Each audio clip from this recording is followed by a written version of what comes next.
Know what y'all probably thinking? Does Roscoe drive Lyft? Is this not the same white Tahoe that is circulating all around the internet?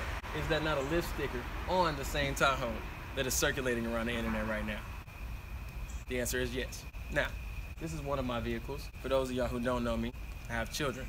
Can't fit too many kids in a coupe, okay? So this is one of my cars. When I'm not using it, when I'm not traveling or doing whatever I'm doing with it, I allow people, friends, family, whatever, to come and use the car for whatever reasons, whether that be partying, transportation services, making some little extra money, whatever the case may be. So I'll let y'all put two and two together with that. Now, what I do want to say is that as a successful entrepreneur, one thing that I've learned is it's important to humble yourself. We learned that from Kendrick, we learned that from LeBron James. LeBron James. But furthermore, as an entrepreneur, it's important to have multiple sources of income. And I'm pretty sure people like OBJ, DJ Khaled, Shaq, I don't know, you tell me, but they would agree that Lyft is no exception to creating multiple sources of income. Now, let me give y'all some big old facts. There's nothing wrong with driving Lyft.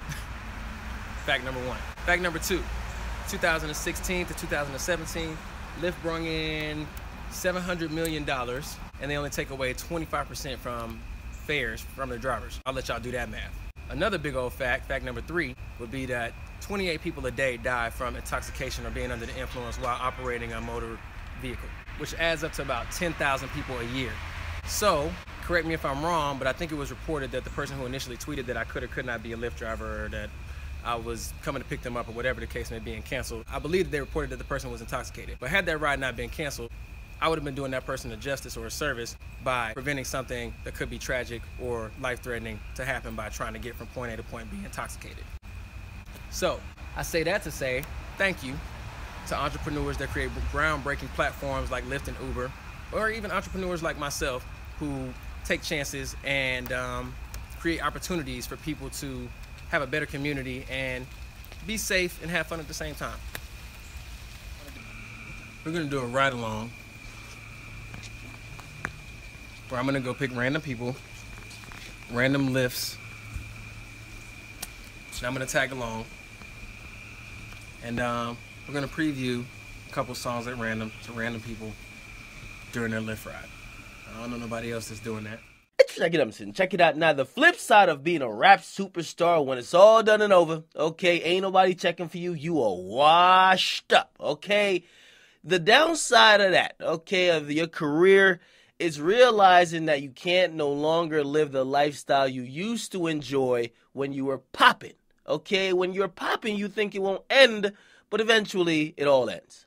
All right? Now, I'm still trying to figure out where the fuck did rapper Jaquan go. He's that guy that had that song, "Everybody in the club getting tipsy." I don't know. Somebody told me he's working at Foot Locker. I don't know. Okay? Now, people don't associate rappers and regular jobs. The legends, they could perform forever. Right? T-Pain is still selling out shows. By the way, T-Pain performed in front of 100,000 people at some Firefly Festival. He's getting a lot of money. T-Pain's a legend.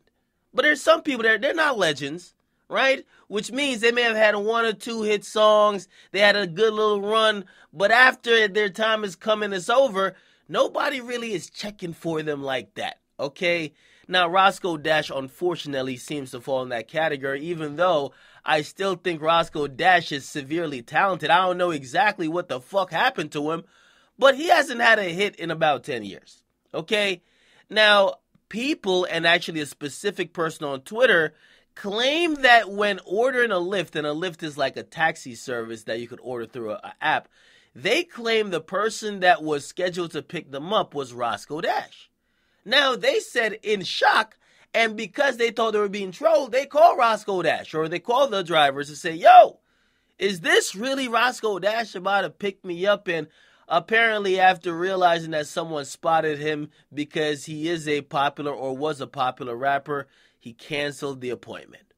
Now, a bunch of people start looking on Lyft, and a lot of people realize that, yo, there is proof that Roscoe Dash was actually a Lyft driver. Now, he finally addressed it, and he basically talked around it for a lot of the video that he made. But Roscoe Dash, man, you ain't got a lot of people. All you got to say is that, dog, listen, I drive Lyft sometimes. People around me drive Lyft sometimes. Ain't nothing wrong with Lyft.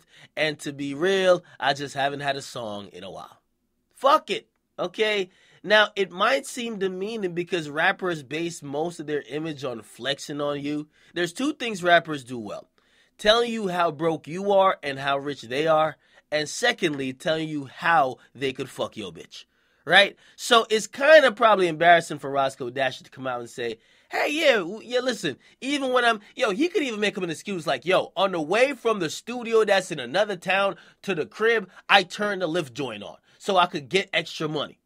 But nobody wants the truth because it kind of breaks the image of rap and rap money. Like, niggas think this shit lasts forever.